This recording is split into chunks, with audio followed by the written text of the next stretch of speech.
The bigger than ever DTM eSports Championship is back. Back-to-back weeks as we were racing at Norrisring just 7 days ago, and we arrive here at the virtual Oschersleben. It's myself, Lewis McGlade. Ewan O'Leary joins me in the commentary booth today, and Ewan, you've been keeping your eyes closely here on this DTM eSports Championship. It's been fantastic so far as we race to our live final in obviously just over a month's time. And look, it's really exciting to see. We've got some big names at the front, some new names potentially for some people in the world of sim racing moving their way to the fore as well.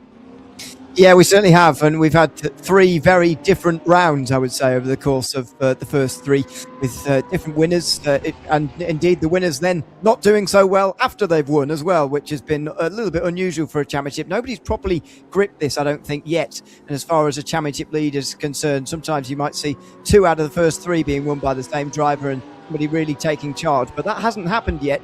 And wonder whether tonight's going to be the night where somebody finally doubles up, or at least gets 2 sort of good results together, really, which has been a bit of a rarity so far. Yeah, it's been tricky. I mean, even comparing it to the pre-show round, the pre-season event that we had at Austria at the Red Bull Ring, that was won by Turka Hakkinen, Alessandro Ottaviani, then Norris Lerner, and of course last time Tim Yarshall, previous champion of the DTM eSports Championship a couple of years ago.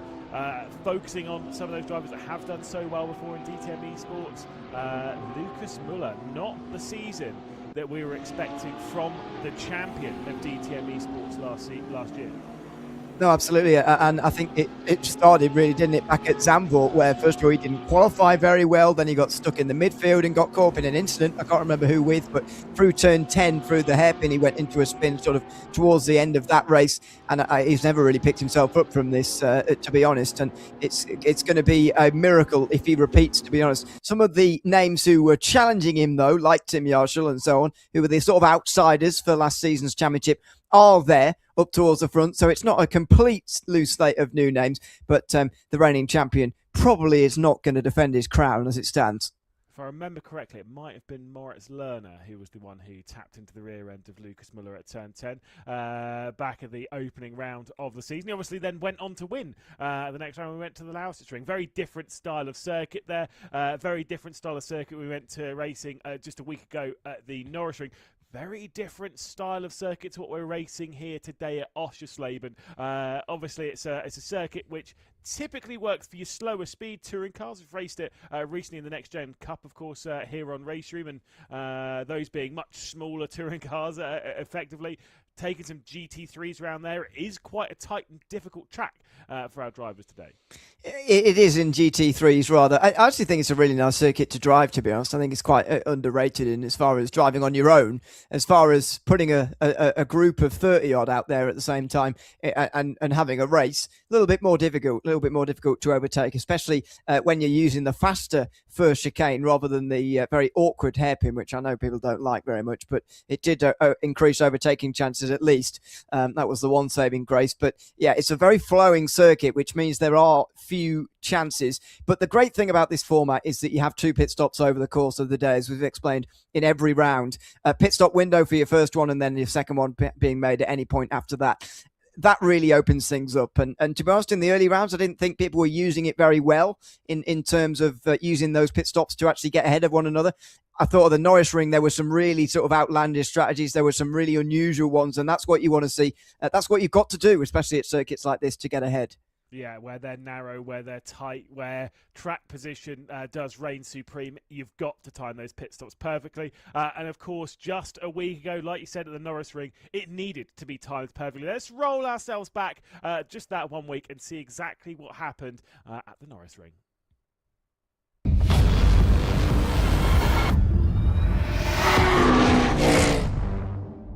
Here we go. So we are into the live coverage here. Thank you for bearing with us this afternoon, but it is 57 minutes left to go of racing. Tim Yarshall is your race leader. Turka Hakkinen behind. Alessandro Ottaviani is keeping close. Jonas Wanner had a little bit of a tap in the background.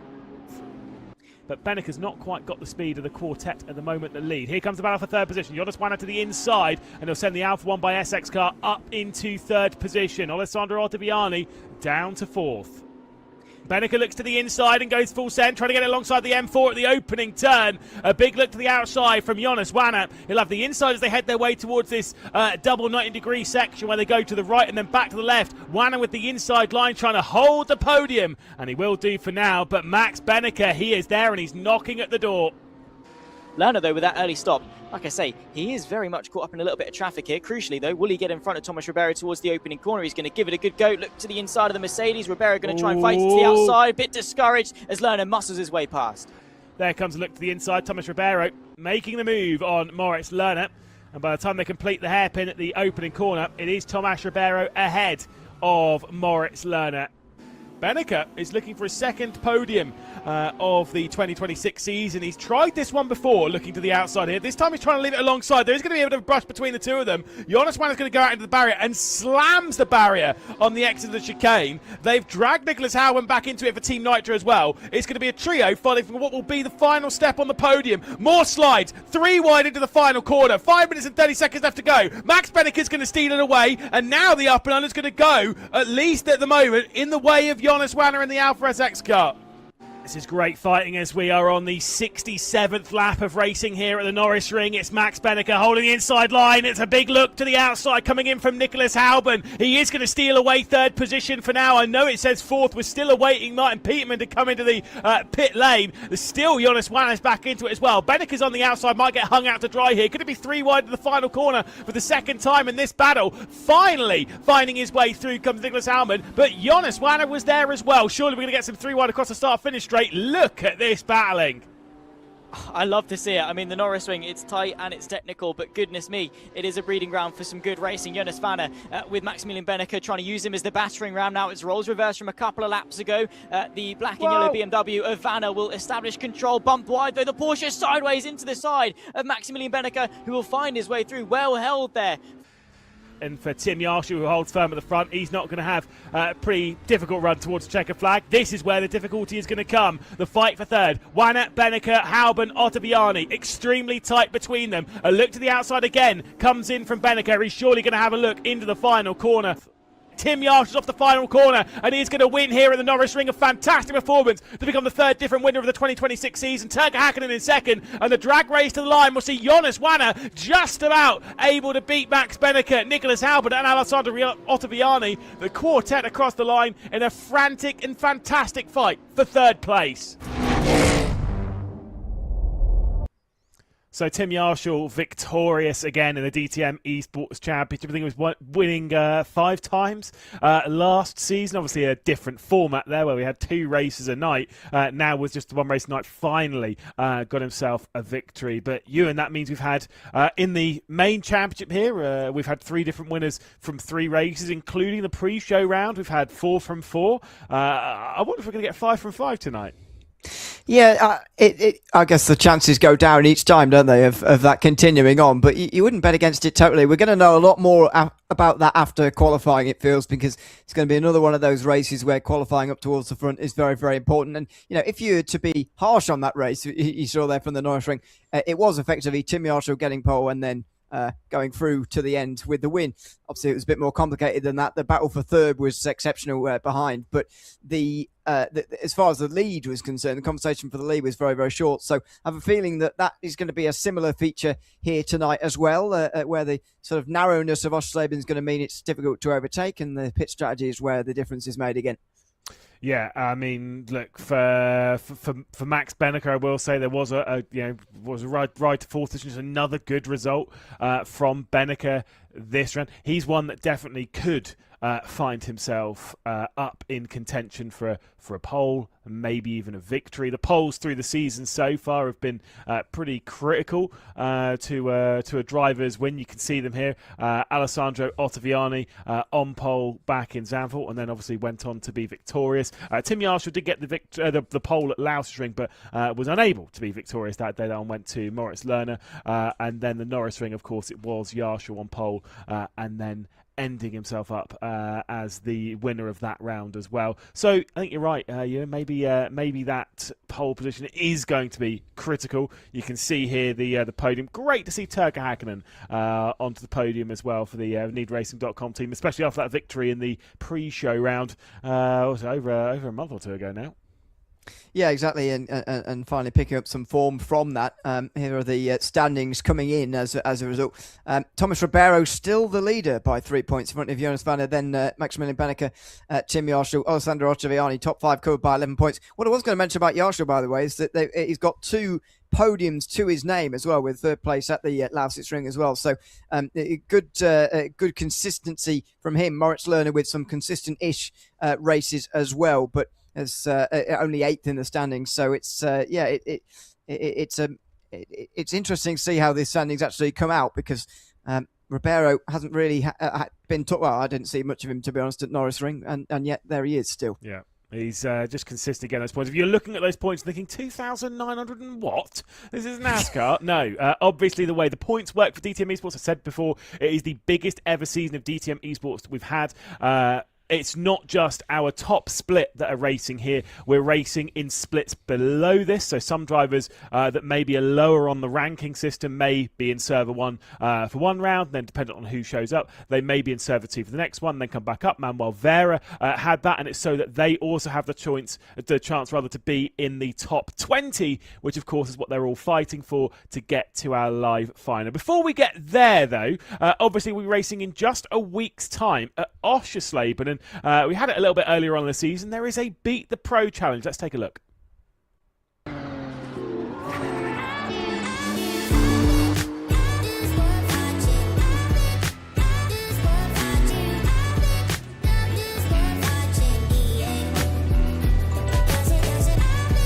Hey everyone, Calvin van Linde here, racer driver for BMW Motorsport and Schubert Motorsport in DTM.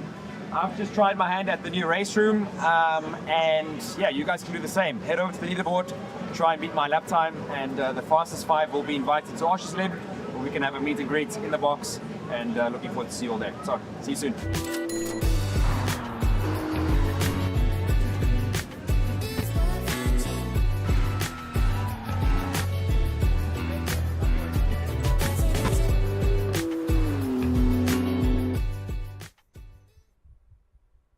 Kelvin van der Linde, then one of the superstars of DTM, will be a driver that you can beat if you head your way to Oschersleben in just a week's time to join the DTM round. There's plenty of things, obviously, in the paddock area, including the DTM eSports stage, where you can go and, again, try and beat Kelvin van der Linde. And also, I'm sure you'll get your hands on some goodies in the paddock. You'll get to see some fantastic racing at Oschersleben, which, of course, Ewan, is where we're racing today. Let's talk a little bit about the track.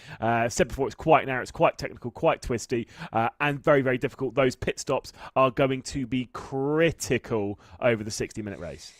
Yeah, they certainly are, as this graphic shows here. Turn 1 and 2, very difficult, but a half chance, as all of them really are here. And then for a couple of hairpins, really, before you get to the triple left-hander, as the name suggests, there's a half chance to dive down the inside at that long hairpin as well once you get there. But again, you've got to be very, very, very close to the driver in front of you to do that. And then in towards the shell curve as well, where there's a half chance. But that's quite a fast right-hander at the end of the racetrack there. The pit lane just shoots off to the left just before you reach that final right-hander of the hairpin there. And those will be where the critical pit stops are going to be made. The first of them at least 15 minutes into the race, or in that middle half an hour or whatever. And then the next pit stop anytime after that. So there's no time limit on that. And as we saw last week, the drivers have now started to experiment with going as long as possible, pretty much, right up to the very last lap. I think it was Martin Peterman who went right to the very last lap there at the Norris Ring, trying to do something a little bit different on strategy. And it may work, may not, but it's good to see them trying different things now, because they realise, they understand the necessity of that. Easy for you to say. No, I think you're absolutely right. Like, it depends on the kind of circuit. If it's somewhere like the Red Bull Ring, which obviously was in our pre-show round, you could kind of afford to pit quite early because you knew that if you were in the points where you might have to overtake someone, theoretically you could do everyone's running around the same pace, bit of slipstream, shouldn't be too bad. When you go to somewhere like Zandvoort, for example, in our opening round of the championship, you kind of had to leave those pits a little bit late. Same as the Norris Ring, and very similar to here, where I think you will have to leave. If you want to win, you have to leave those pit stops quite late. I was surprised, as I'm sure Zach was, I'm sure you might have been whilst writing your articles, that Max Benneker pitted quite early, a lot earlier than expected. And it didn't hamper him as much as I was personally expecting it to, because I thought he was going to get caught up in way too much backmarker traffic. I think the thing about the Norris Ring was that you pretty much ended up exactly where you were before, just a lap down after your pit stop, which is not going to be the case here, and it's not going to be the case anywhere else. The thing about this format here really relies on the fact that the pit stops are really quite long, and so you don't actually normally end up in traffic that you're talking about there because of the long pit stops dragging you back into some clean air. I actually didn't mind that call from Benneker last week, to be honest, because I thought he's stuck in traffic anyway.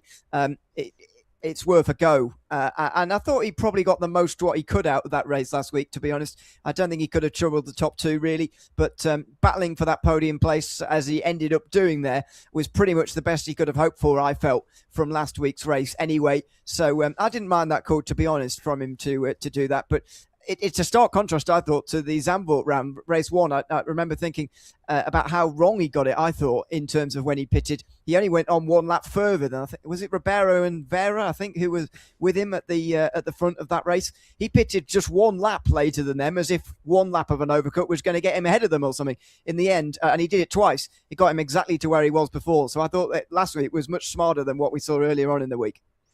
You'll be getting some criticism from the Mouse team for disregarding their strategy. Practice, by the way, has come to a close, and Keke Oliveira was the one who topped the practice session. As we head into qualifying, who's going to be on pole for the fourth round of the season? We'll have to wait and see. I mean, Yoshi's in form, isn't he? Not only with the win last time out, but also with the last two pole positions, as we saw on that graphic there. The only driver so far this season to have gotten a pole where he hasn't won from it. If that's a record that you want to give somebody, he did manage to convert a pole position last time out at least. But he's the one in form for me. He got pretty close last season, and he's right up there again this season, as we saw with the standings there. Although it is very, very close across the board. Say anything to Tim in his interview after Norris Ring, but understandably so. You're obviously never going to bring it up. I'm sure he knows it more than anyone else. If you remove penalty points from last season, I'm pretty sure he wins by a fairly comfortable margin, followed by Isaac Price, who's not joined us this season. Basically, your point's right. He is sometimes quite often the former man in the DTM eSports Championship, and we've seen that in the years past. We've seen it in the season past. It's the reason he is the champion, as he disappears off behind the hairpin. What was it? Back on the start finish straight, I'm sure. Well, into the final corner comes Keke Oliveira after topping practice. It's great to see Keke Oliveira up there. Obviously, one of the most positive drivers in the world of sim racing. At the opening lap of this qualifying session, sees him at the top, ahead of Tim Yarshall in that Audi R8. Yeah, and you mentioned it, through practice seemed to be the fastest driver, so no surprise that he is challenging so keenly towards the front of the field, and he starts another lap, resetting himself straight away and starting another one. It's the faster version of this first chicane.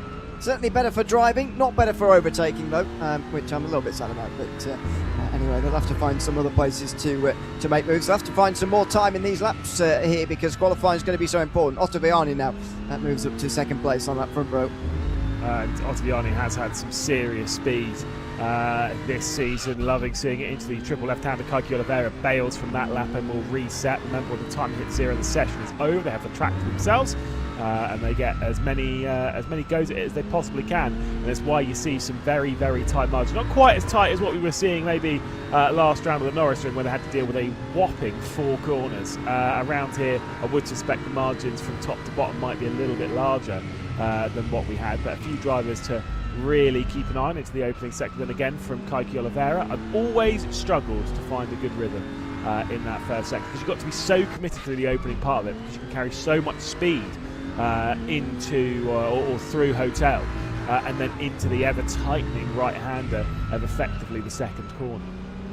Yeah, it is really difficult the first couple of turns, but it very much sets the tone for the lap, because there's multiple hairpins that look a bit like this one at turn 1 and 2 here. There's the turn 6 after the triple left-hander that sort of dives, then changing the other direction into turn 7, for example. There's obviously the hairpin of turn 3 as well, which is more of a standard one, but that's very much a theme for the lap here, switching one way, then back the other as you come through here. I actually think the faster layout here makes turn 2 a little bit easier, because you can sort of go for an early apex, smash the early apex, and then cut back in for a late one. When you're doing the turn 2 with the slow layout, it's such a tight hairpin. It's so long as well. It's like 270 degrees all the way around. It's a lot more difficult. So I actually think this faster layout, while also being more flowing and entertaining, is also a bit easier. Well, the provisional pole was held by Tim Yarshall. Nicholas Albon was able to improve himself up in the second position before Alessandro Ottaviani has stolen that provisional pole away. Lucas Müller trying to at least recover something from this season, puts himself into third in the session as Cody Nikolakowski bails from his lap. There is the Porsche of Alessandro Ottaviani, Dur eSports by SX. Of course, he's got a bit of partnership up there effectively for the Dur camp. It'll be a 1-2-3 for them. Tim Yarshall and Lucas Müller also a part of that camp, although those two representing the Falcon Sim Racing car. Goodness me, a bit of power put down there from Alessandro Ottaviani as Jonas Wanner now goes to third. The Dur cars are looking pretty strong this round, Ewan. Yeah, and once again, really, it's them mobbing the front here. Lucas Muller's quite far towards the front as well, which we haven't seen too much of this season, though he's just been pushed down to 5th by Tobias Grunewald, who's in 4th. Muller only 1/10 off of the pole, despite the fact he's in 5th place, and there's less than half a second separating the top 18. So I agree with you that this is much more technical than the Norris Ring, and so you'd think there'd be bigger gaps, but really that hasn't transpired just yet. 1 minute and 40 seconds left to go for a lot of drivers. It'll be starting their final laps of this session again. Once the checkered flag is out, the session is over. Lucas Müller will be on his last lap. He's gone through the S section. He's got the final 2 corners left to go, and he'll use the entry of pit lane just to get that better apex into the final corner. Any improvement from the champion up towards the line for Falcon Sim Racing. Lucas Müller goes to 3rd. Good improvement for the Falcon Sim Racing driver. Now here comes Tim Yarshall. Yeah, and can Muller even assist Yarshall in any way during this race? If they start 2nd and 3rd like this, then they might well end up doing just that. But let's see. He's got to find 100th of a second here as Yarshall over Ottaviani, who currently holds the pole position. Are we about to see these two go at it again? The two who've taken the 3 pole positions between them so far this season look like they're going to share the front row again here. Tim Yarshall, big slide as he goes through the chicane. I'm not sure that'll be any improvement, and definitely bails from it. Was 400th down in the opening sector. Back to Max Benneker, who's come through the opening sector about 700th down on our provisional pole time at the moment by Alessandro Ottaviani. What does the middle sector hold? Again, losing a little bit more time on my live timing. It is Benneker dropping. Kaiki Oliveira will be the next one to come round. Will there be any improvement from him after topping practice? There will not. Oliveira will end in 10th. And Max Benneker has one final corner left to go to see if there's going to be any improvement from the Mouse driver. Currently sits in 9th place. Is he going to be able to work his way forward? No, he is not. Alessandro Ottaviani then will be the one starting from pole position here at Oschersleben. Yeah, absolutely fantastic lap from him, a 1:19.9, getting him that best time and getting in the pole position here for tonight. So it's he and Yarshall really who've shared the poles so far this season. Across the board, across the 4 rounds, but they're not the championship leader, of course. The championship leader, by the way, Thomas Ribeiro, down in 14th on my last look. Yeah, 14th. He stays at the end of that session as the championship leader, of course. So he's got some work to do from back there.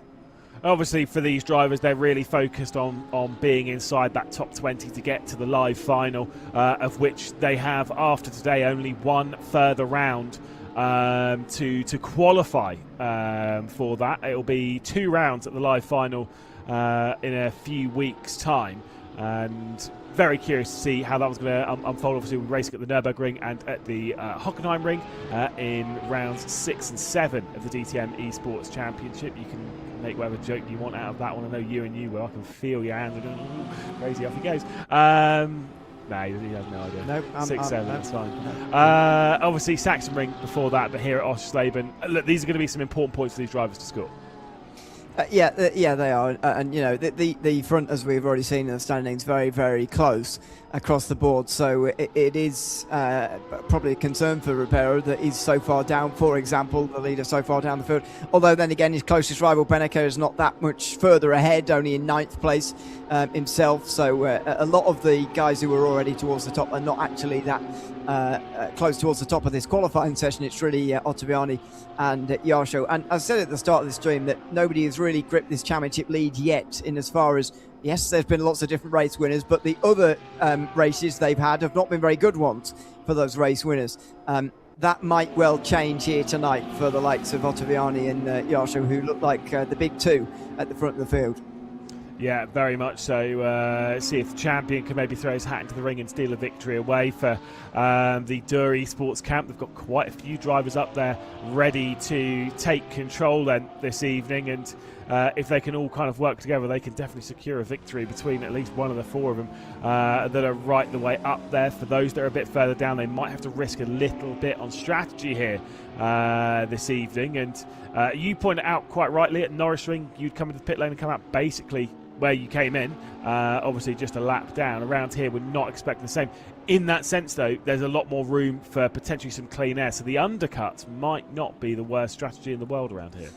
Yeah, I think if you're stuck in traffic, you should be looking for an undercut pretty much immediately, to be honest, because if you're not going to get past it in the period leading up to the pit window, you're not going to be able to do it after that either. There's plenty of time in the first part of the race to figure out whether you're going to be able to pass the guy in front of you on circuit or not. So either get that done or get in the pit lane pretty quickly, I would say, and make your first pit stop early on. We might see some of the others up front reacting to that. We'll wait and see if there are guys who really run quite a long way in, because I think Yarshall in the lead ran past the halfway mark only just at the Norrisring last week. So we might well see some longer runs in as well, just depending on where you are. But yeah, there is a lot of room for clean air around here. It's gonna, if you're one of the sort of leaders-ish, you're gonna pit and then come out not miles in front of the race leader, but still in clean air on the lead lap. Obviously, we've got a couple of minutes left to go of warm-up. The race is just on the horizon, and I think it would be hard-pressed to look past the top couple of rows as to maybe where your winner's going to come from. But I do think, as we'll see them driving around in the warm-up session, currently being topped by Moritz Lerner. Super relevant in the warm-up session. Everyone's doing their own thing, maybe practicing pit entries and such. Really important to get those right around here. For some that are maybe a little bit further down, do you know what? I wouldn't necessarily count out your Max Benekers and stuff, who've actually used strategy quite well this season, been a bit aggressive on it to move their way forward into a podium contention position.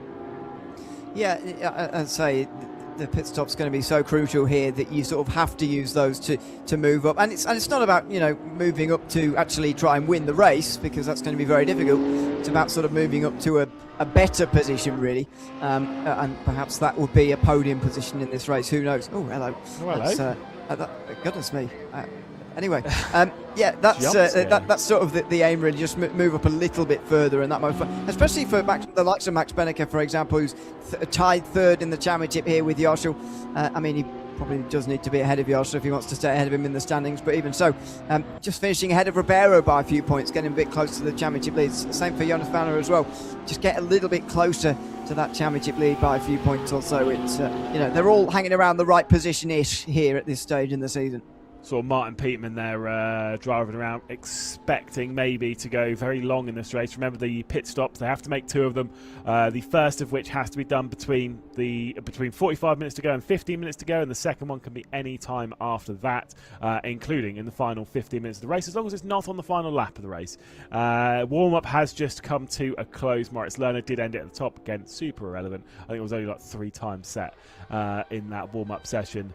the race is just on the horizon. 60 minutes of racing, this 1 hour format for the DTM Esports Championship, of course being run not just here in Server 1 but also in splits down the field for DTM Esports as they all try and score points and race our way towards our season finale. Ewan O'Leary, very quickly, a pick for the win? Any chances? I'm going to go for Yarshall going back to back and denying Ottaviani a win from the pole. I don't really have any justification, to be honest, but the win's very unlikely, I would say, to come from anywhere below that front row, maybe second row, as you said, but lower than that, I think it's going to be almost impossible. Well, you know me, I like stats and forms, and I also like trends to sometimes keep up. We've had a different winner for every round that we've raced this season, including the pre-season round. I think that might well continue, and I'm going to go for a return drive from our champion, Lucas Muller. He'll be starting from the second row. For Alessandro Ottaviani, though, he will be on pole, and he will be ready to try and lead the field away and lead down into that opening corner, which is going to get tricky. I suspect we're going to get some drama in the opening stages. They're about to start their formation lap. I mean, this is going to be fun. It is, yeah, and I say that first chicane, we're about to see it here on this opening lap. Well, for the formation lap, sorry, but for the opening lap, we're going to see it. You know, very, very interesting for it. Look at the way that it's sort of almost the racing line almost narrows there. The first turn, the actual left-handed turn, you can actually fit quite a few cars wide. Really smashes in very narrow though in time for the right-hander itself. So I'm not actually sure which side the leader starts here, Oschersleben, but it does matter an awful lot as to which side of the grid you're actually on. I'm going to assume left side. That's not the side I'd pick, if I'm honest with you. Yeah, but it's the inside for turn 1. Yeah, but it's the outside for turn 2. yeah, which is fair. But then, I think around here it would be the inside for turn 1. That would be the legal line for it, at least with rules. But then sometimes it's not what you think it is. Let's say for Ottaviani, for Yarshall, for Muller, for one of the front few rows, all effectively in association. Believe in each other. You know, there's going to be a little bit of control there. Tim Yarshall, Lucas Muller, Jonas Wanner will be working close together as they did throughout the previous season. Some drivers to really keep an eye on further back. Tobias Groenewold, 5th and 6th for Team Nitro. So I didn't even realise that's actually quite good qualifying for the Team Nitro squad. Yeah, on what has otherwise been quite a quiet season, really. When you look at the front contenders, Hubin was sort of involved there or thereabouts on the fringes of the top 3 at times last week, but not so much. So it will be the right-hand side for Ottaviani. He will get the outside at turn 1, but the inside in time for turn 2. And I'm sure he'll time this perfectly on the start. Final corner there, going to head their way through. Alessandro Ottaviani, Tim Yarshall, the front row. 6 minutes of racing ahead of us, and plenty of drivers to be questioned as to how far they can work their way forward. So, for the 4th time in DTM Esports in this new era, 2026, these longer races, we're about to get racing into the opening corner. And it is racing. Tim Yarshall almost looked like he jumped the start then. He's able to clear Alessandro Ottaviani easily into the opening turn. It'll be Yarshall from Ottaviani. That looked almost coordinated between the group. Wanner and Muller will be fighting over 3rd and 4th position. Meanwhile, a big look to the outside as Jonas Wanner is able to keep Tobias Groenewold at bay. But Tim Yarshall, Ewan O'Leary, is your race leader by a country mile. That was very, very unusual, that start there. The leader looked like Tim Yarshall. The pole sitter looked like Tim Yarshall there. And he just jumped away from Ottaviani, almost as if deciding when to go himself, rather than waiting on the leader's call. And Yarshall leads this race in towards turn 1. So it didn't actually matter in the end which side the pole sitter was on. He was going to get smoked either way, because Yarshall, as he said at the time, almost looked like a jump start. He's so far in front. On board with Manuel Vera, Max Benneker ahead, Moritz Lerner behind, a bit of Mal's bread on the HG Racing Esports sandwich. Kaiki Oliveira, despite topping practice, has dropped down into 12th. He's now got Philip Dries and Bo Dixon behind.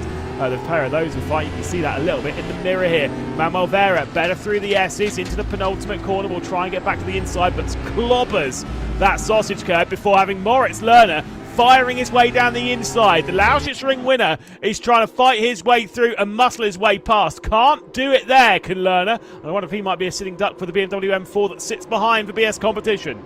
Vera's too far back, but it could be quite costly, that failure to make the move there, because as soon as we get single filed out and settled in to the early stages of this race, it's going to be very, very difficult to overtake. We're already seeing that inside the top 5 here.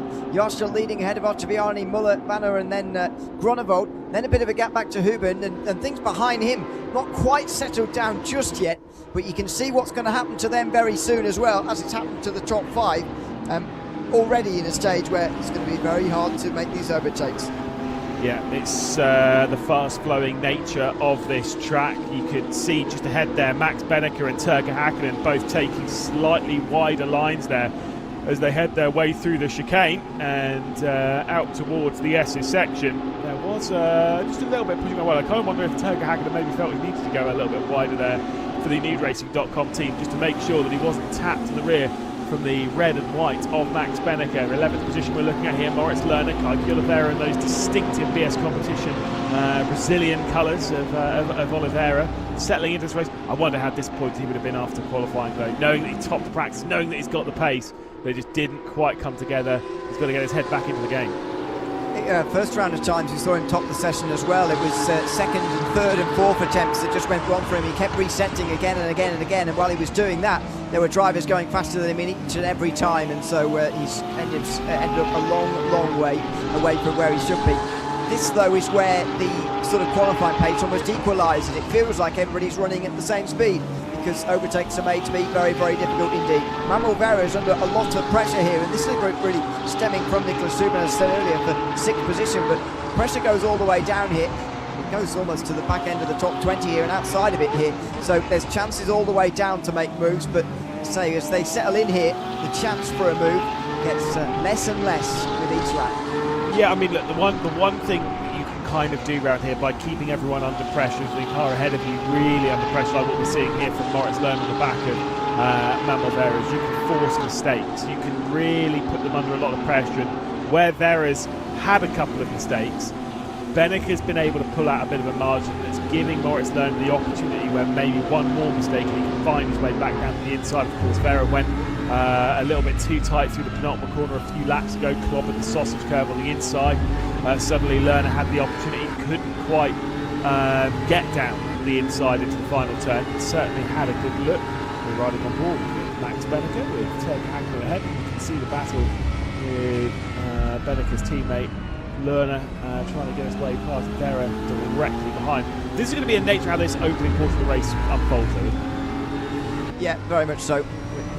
There'll be a lot of drivers already waiting for the pit stop window to open here and make their first pit stop of the day, and then the interest is going to be who makes it straight away and who carries on for a little bit longer where they are, because not everybody can come in and make an undercut here, especially in that second group back there. Even in this front group, to us to 5 and 4 behind Joschel can't all come in at once, otherwise there's not much benefit to that, and they'll start tripping over each other. So it's going to be in a holding pattern for now, but it's not going to last too long, because everybody will have been expecting this and they will be planning their move to come into the pit lane. The problem around with this pit lane though is that you can't, you've got to commit to it really, and you can't sort of back out if you see someone in front of you coming in. So that makes it hard to sort of change on the fly.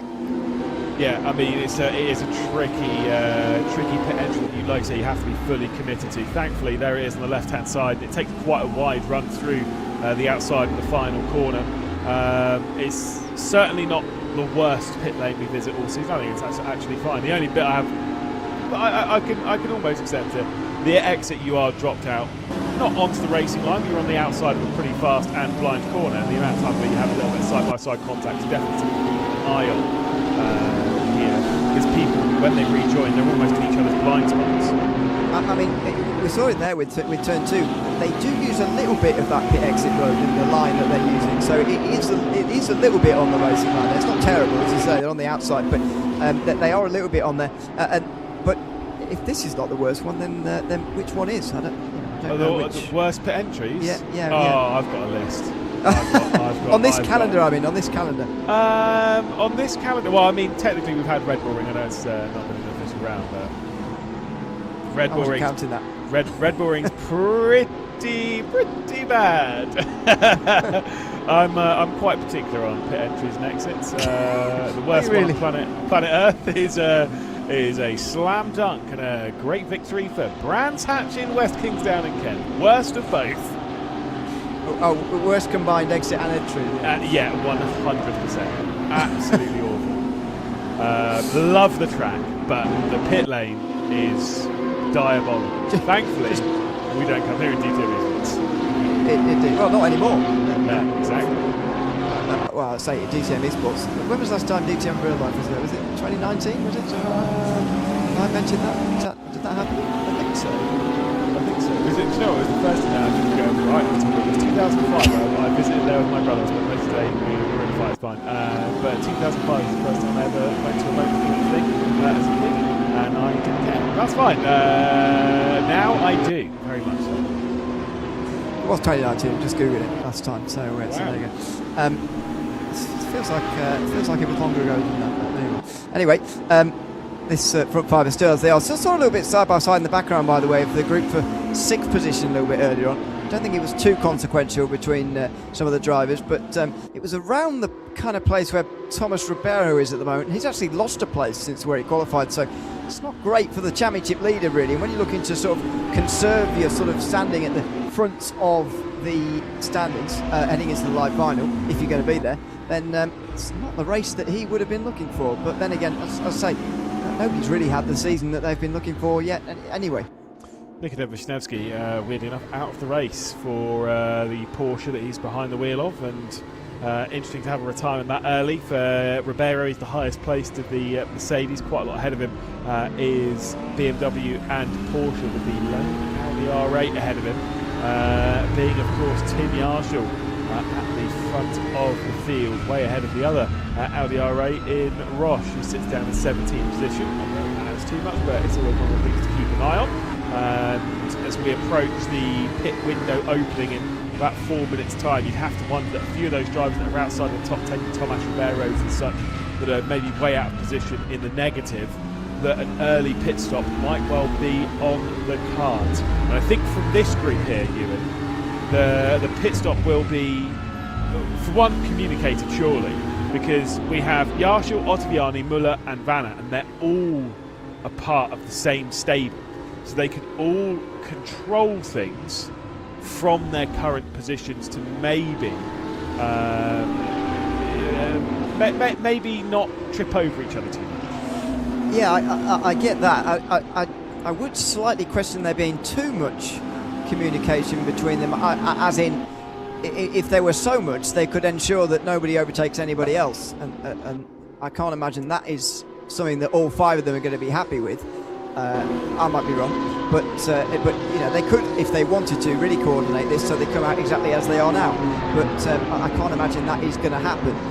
It is probably going to be more interesting though behind here, where we are starting to see some fracturing. Manuel Vera can no longer stay with the pace of those in front. Max Benneker with now nobody behind him, and put his full attention on to passing Turka Hakkinen now if he wants to. Max Lerner can put his full attention on, or most of his attention on, trying to join him. Oliveira is right there as well. This is, as I say, this sort of area where there's loads of different teams back here, and there's loads of people who are stuck. I mean, Kaike Oliveira, you highlighted pretty much straight away, is one of those. And I mean, look at this. He's trying his best right now, but it is just very difficult to actually make the pass on the circuit. So, a couple of minutes' time, he might well be in pit lane. Well, you say, yeah, that Vera dropped off the back of Benneker, and so Learn had a fresh chance to go through. The only problem with him is got Kaike Oliveira behind, and they've got Philip Drace as well, waiting in the wings for his potential move. Bo Dixon's not a million miles off either, and the championship leader, Tomas Ribeiro, is behind that. So where some people pull away from the Drace and others get clogged up in it, and Vera's been able to pull out a slight margin over Lerner behind, and he'll refocus himself on the second ahead to Max Benneker, who is unable to find his way past the Finnish driver of Turka Hakkinen. Back on board with Jonas Wanner, you can see the top 3 ahead, and the differing lines through the opening complex of corners as they head their way through 2 at Hotel. And that mirror being very much focused on as Tobias Gronewold is there for Team Nitro, incredibly close. Look at it, the top 4 being separated by 1 second. The top 5 effectively by 1.2, which very rare in GT3 racing. pretty remarkable. I mean, it's quite difficult in real life to follow this closely, to be honest, at Oschersleben. That's not really the problem around here. Even with the slow hairpin, well, it's not hairpin, is it, but the slow first corner layout, even then it's very difficult to actually make an overtake stay this close, and on GT3 races where it can get very difficult. And this is what, Lewis, drives people to say GT3 should have DRS. Just saying. Oh, you did listen to that that last time out. Look, it wasn't me that said it. You told me about it anyway. Yeah. Did I really? No, I try and remove as many conversations with you out of memory as possible. Did you know that England got beat by Argentina? Anyway, 45 minutes and 40 seconds left to go. The pit stops are on the horizon, and a few have come in earlier than I thought they possibly could, but obviously they know the rules better than we do, and they have ventured their way into pit lane. It's not just one or two of them, and it's quite a lot. It is. As expected, there was going to be quite a few pit stops early, but the amount has surprised me a little bit, I must say. Try and get an actual number when everybody's come through here, and I can count them properly. Everyone's moving around like they're on a trampoline at the moment, but it's a lot of pit stops at this stage, and as I say, a bit earlier than I thought possible as well. Yeah, I think it's 16th down into the pit lane, so it's 12 cars. I mean, you have enough fingers to count those on, and Roche, Muller, Drives, etc. They are all in the pit lane. Jonas Vanna's now working his way to the exit of pit lane and will be the leader of those. Tim Yarsha remains the leader on the circuit, and you can see how tight it is between Vanna and Muller. Tobias Grollevold also at the pit lane. Very important for Max Benneker to have some clean air here, although I think he might be still be behind Turka Häkkinen. He is. And this is what I meant about the commitment that you have to make on the way into pit lane here. He wouldn't have known, obviously, that Häkkinen was going to come in as well, and if he had known that, he would have carried on. Yarsha and Ottavani going to come in to cover them off, by the way. I'm just rereading the rules again. The pit window is between minute 15 and minute 45 of the race.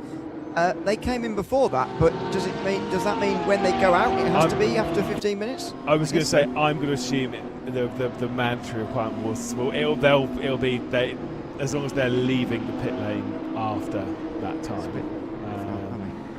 Which I don't agree with, actually. I know. I know it's on the tip of your tongue. Like, yeah, that's okay. Yeah. That is literally what I was about to say, actually. Yeah. It's not that I don't like that particularly, but anyway, it doesn't matter. It was not possible, was it, that 15 drivers would make the same error like that? So I knew that it wouldn't be possible. I was just wondering whether the actual opening, I'd forgotten, and the opening was on 10, and everybody just decided that lap to come in, which would have been even more strange. But no, it is 15, and it is when they exit, as Yarsha is now doing.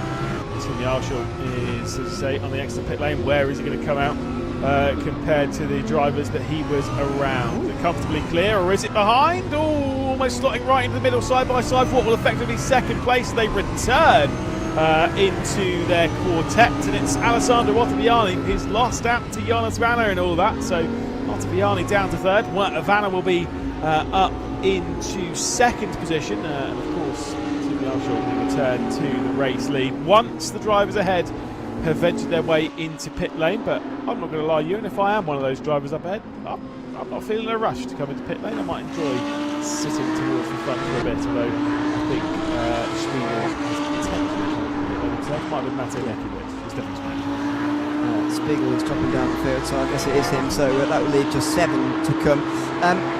Yeah, I mean, this is the strange thing I've found about this season so far, really, is that I would agree in this scenario, I'd say Huben, Filippo and Lerner, well, all of them, to be honest, now they're stretched out, maybe with the exception of Peterman, who's behind Hasser at the moment. I'd say go on for pretty much as long as he can here in the clean air, because they're not going to be in clean air if they come into pit lane. They're going to have to try and get past somebody again, so I would stay out for as long as possible. But this is where the strangeness has come in, because for example, Benneker was in this situation at Zandvoort and decided to come in very, very quickly, and it's happened in other races as well. Look, pretty much all the others other than the Norris Ring last week, and they just haven't been carrying on for very long to try and make an overcut work. So let's see how long they actually give this, because so far they haven't been giving it very long so far. Yep, indeed, in a rush to find their way onto pit lane. But the awkward bit from that, at least I know you'll be in the same camp as me, is that this So you've all had the opportunity to basically do what you want with strategy within the confines of the pit window and the mandatory requirements that are apparently 50-50. They've all done the same thing. So what's the point? At least try and do something. Matej Mikovic has now worked his way down onto pit lane. Yeah, try and gamble. Just give it a go. Have a little gamble and see what you might get on a nice Saturday evening here in DTM eSports. Do something different. Exactly, and first of all, there's no point in having the choice if you're not going to use it. You might as well be told what lap to come in if they were going to be like that. But I know it, and I say this all the time, as you know, and the drivers always come back to me and say, "Well, it's slower on paper." I'm like, "Well, I know, but so is being stuck behind somebody." Yeah. It's not it's not an ideal strategy versus a not ideal one. It's two unideal strategies against one another. So you might as well try something different. And strange things can happen while you're not there. For example, when the others are in a group. I mean, Hubin's on his own at the moment. Who knows what's going to happen to these five while he's out front there? And they might all crash into each other, and he can come through the middle and win the race. Who knows? You just don't know. As unlikely as that scenario is. So you have to just try something different. So there's no point in having the choice if you're not going to use it. Sure. Filippo will be the next one into pit lane. You're absolutely right. If he's not listening, huh? He's not listening to us, clearly. No. Look, they're going to do their own thing. It's fine. Whatever. As Moritz Lerner will at least listen to us and try and do something different as he stays out on the racetrack. The thing is, the way obviously it's fine because he has actually done something different in the sense of he's gone out for another few laps has compared to some of the others. Fair enough. But the way that I was always told is that if you pit on the same lap as the person that you're directly behind, you will end up finishing the race almost certainly directly behind them, right? Yes, of course, overtakes exist, and you can go and do it, fair enough. But obviously an overtake, if you can do an overtake on strategy, it's effectively a free overtake. And so by sitting behind, yeah, look, it is what it is. The thing is, they all run the same pace anyway, doesn't it? So I guess it doesn't really matter to them whether they're pitting now, later, earlier, whatever. They're all running basically the same pace regardless, so you just end up going through the pit lane and then coming out pretty much exactly where you were anyway. But, that's not entirely been the case so far in this front group. I mean, Vanna's ahead of Ottaviani now. That wasn't the case before. This is side-by-side between Vera and Filippo. These two weren't side-by-side before, of course. Lerner's trying to... and again, this is the advantage of the undercut. Vera's now fighting with Filippo. The fact that they are fighting probably means that Lerner's now going to be right behind his teammate Beneker and into, whatever place that will end up being. When everybody comes into pit lane here, probably about 10th, 11th, when the others come into pit lane up ahead there. So again, there's an advantage for the overcut. I know that they're all running on very similar speed, but Vanna was able to jump Ottaviani in a slight undercut. I know they weren't able to undercut by any further because that was when the pit window opens, but what's stopping any of these five from going in right now? The pit window's open for the final stop. You can make that one you like when you've made your first one. Yep, exactly. Any point between now and the end of the race, these drivers can make their second and final stop of the evening. We're on board with Tim Yarshall, our net race leader. 4 drivers ahead yet to come into pit lane. Obviously Sebastian Ray, Martin Dietmann, Florian Haase and Moritz Lerner. God, if you're a German and a fan of very, very national German sim racing, that tower does look pretty good. 6 of them, one for the first 2 6.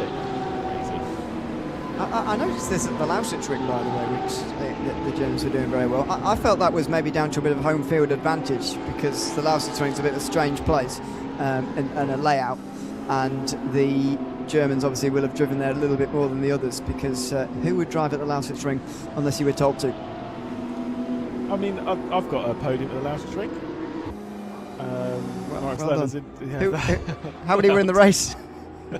There was like 30 people in the race. I think that might have been, Kevin Siggy was one of them. Yeah, well done. Thank you. Was he one of the 2 ahead of you? But no, actually, Dan Kell was the only one ahead. It was a 1-2 for my team. So take that one to the bank, Ewan O'Leary. Moritz Lerner is into the pit lane, leaving just 3 cars out on the circuit. Florian Haase, Martin Dietmann and Sebastian Ray.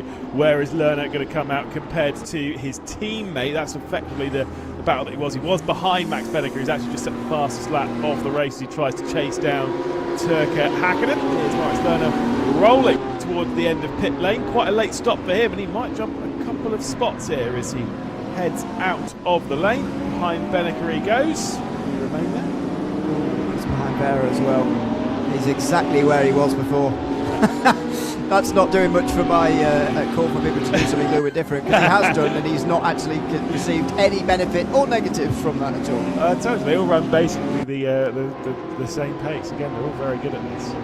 It's great, it's fine. They all run. They practice so much they all basically run the same speed, and so actually making a difference to strategy is tough. As much as we'll sit here on the comp box and say that they should do this, that, and the other. I get the feeling if they just run 2 pit stops at some point, they'll probably end up where they were going to end up anyway. And this is why we need to increase tyre wear tenfold. Maybe not tenfold, but a little bit. Wouldn't that make people split the race into thirds because the tyre wear's so high? Yeah, it means that undercuts. Well, true, but yeah, true, I suppose. Yeah. Not a bad idea. But I get you thinking of something to try and mix it up, because you're right, they are on such a similar speed that it makes it. And this is the point of GT3 racing as well. There's advantages and disadvantages of all formats of racing, and GT3's advantage is that you can get so many varieties of shapes and sizes of sports cars to run at the same pace, but the disadvantage is also that you can get so many sports cars to run at the same pace as well. And it means that a difficult circuit for overtaking like Oschersleben, you get races like this where it is hard to make overtakes. Having said that, not much happened for the first 50 minutes of the Norris ring, and then the last 10 minutes were excellent. So I'd hold on for the next 25 minutes. Indeed, into the triple left as we see it through Moritz Lerner's eyes as he heads his way back to the apex. Bit of a grass clipping there for his teammate Max Benneker, a couple of spots ahead. Into the chicane they go. Peterman has worked his way into pit lane, so not leaving it as late as he did at the Norris ring. Florian Haase also is into the pit lane, I believe, and so Sebastian Ray will be the only one remaining out on the circuit. It might actually be Florian Haase coming into pit lane rather than Martin. Maybe he's leaving it as late as both. They're both in. Yeah. Sebastian Ray, the only one who's carrying on at this point. As Lerner does go for it here. He's not spent too long behind Manuel Vera this time, and this is again the element of surprise where you've got to spring it on them early, trying to get alongside. He can't stay alongside though quite. He needed to stay there, even if it was a slight overlap down towards turn number 1. Is he going to give it another go now? He's getting desperate, and he just backs out of it. He is pushing now, and he's got to try and strike early, because the more comfortable Vera gets with Lerner right behind him like this, the less likely the overtake is going to come. Second time in 27 minutes that Moritz Lerner's tried that one through the final corner, and both times ended up on him sitting behind the Porsche and remaining behind the Porsche. Enzo Filippo is also closing his way in. Kaiki Oliveira is the one who's lost out a little bit through that pit lane sequence. Obviously he was behind Lerner, was trying to look down the inside of that very opportunity a few laps ago. Into the back of the Porsche goes Moritz Lerner, and I get the feeling that Porsche Oliveira is struggling a little bit, whether it is whether it is tyres, whether it is just focus and concentration. That Porsche is under a lot of pressure, and Moritz Lerner, you feel, will be getting through at some point in the near future. Yeah, I think Vera's qualified over his head, to be honest. I think he's had an excellent qualifying, and I don't think he has the race pace to back it up, really, based on what we've seen so far. He's got Lerner behind him for now, but very soon, Oliveira was in that group with him earlier. Filippo here this time as well, though. Oliveira's going to, he's seen this coming, and he's going to go straight into the pit lane. Also, somebody ahead of them came in there. That was Turkka Häkkinen, who's kicked off the final round of pit stops already. Yeah, going in early and trying to perform a bit of an undercut here as it remains extremely close in the fight for 9th position. It will be 9th by the end of the race anyway, if all things play out, because as much as Turkka Häkkinen's coming to the pit lane to do his second pit stop, Sebastian Ray at the front of the field has yet to do his very first. 32 minutes left to go here in round 4 of the DTM eSports Championship, and from second on back, one pit stop, one of the mandatory pit stops has been completed. That will unleash the likes of Max Benneker a little bit. Of course, has the fastest lap of this race. I wonder if he can do that again. Maybe he'll be able to jump Turkka Häkkinen. If not, Turkka Häkkinen might, with the clean air, be able to jump into this group. Tim Yarshall, the leader of those that stopped, from Jonas Granner, Alessandro Ottaviani, Lucas Miller and Tobias Grunewald, the top 5 of those yet to stop. Well, those yet to stop for the second time, but have stopped once, that's what I meant. Yes. This is not confusing at all. We've got no stops, 1 stop, 2 stops been made all at the same time. Into the pit lane, somebody there, is that Muller in? Or who's it? Oh no, Rear's in, sorry. And there is a bit of movement going on around where Muller is. It's hard to, because the pit lane entry is so, there he is, he's finally coming now. We don't get to actually see whether he's come in or not before he actually hits the speed limit, which is a long way down. So Jarschel and Vanna are going to be 1 and 2 here. Ottaviani then has a bit of a gap behind him where Muller was, but how soon are these guys going to cover him off here? Are they all going to be in next time round, I wonder, to try and cover off Lucas Muller? Well, obviously Muller was jumped to the last round of pit stops by Jonas. Sorry, it's Alessandro Ottaviani rather than was jumped, wasn't it? And you kind of get the feeling that maybe Ottaviani might well get jumped. Can he get jumped off the podium? He did such a good job in qualifying, and you know, having grabbed pole position. Obviously, the start was a little conspicuous by Tim Jarschel, but clearly he knows the rules better than we do. But he was able to jump into the race lead much earlier. Not only us, he knows the rules better than Alessandro Ottaviani, it looks like as well. Clearly. Because he just went when nobody else did, and he's got away with it. So that's sort of how he's leading at the moment. But who's going to respond here this time round in the pit lane? Vanna's in, and so is Ottaviani.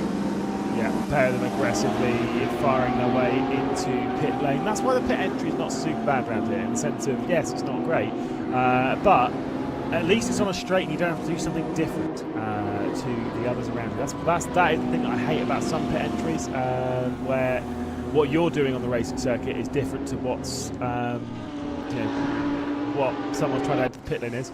Anyone will know that from racing somewhere like Sepang or Circuit Gilles Villeneuve or Zolder, perhaps. Is your dream pit entry and exit Fuji then? Oh, it's a bit boring, though, isn't it? But yes. Oh, come on. There's no pleasing you, is there? No, it's not. If it's correct, it's too boring. If it's incorrect, it's bloody dangerous. Yeah, exactly. Yeah, no, I mean, look, Fuji is a bit boring. But yeah, no, Fuji's perfect. It's boring. Fuji's got the same pit entry as Azerbaijan, just the opposite way round. Sorry, Häkkinen's ahead of Muller after that undercut, by the way. So Muller must have had some either a bad pit entry, a bad outlap. Something has gone very wrong for Lucas Muller, because it's not like Häkkinen's had a great outlap. He's nowhere near Vanna and Ottaviani. Yeah, indeed. Well, Turkka Häkkinen up to 16th place as into the pit lane comes Tim Jarschel and Tobias Grunewald from the front of the field. Nicholas Albon will become your race leader as we pass over into the second half of this race. Moritz Lerner up to second position, Enzo Filippo, and we'll try and keep you appraised as to who is where when it comes to the pit stops. But that is difficult for Lucas Muller to swallow, because you can see he's the one that's definitely lost time, because Jonas Vanna and Alessandro Ottaviani are a fair way ahead.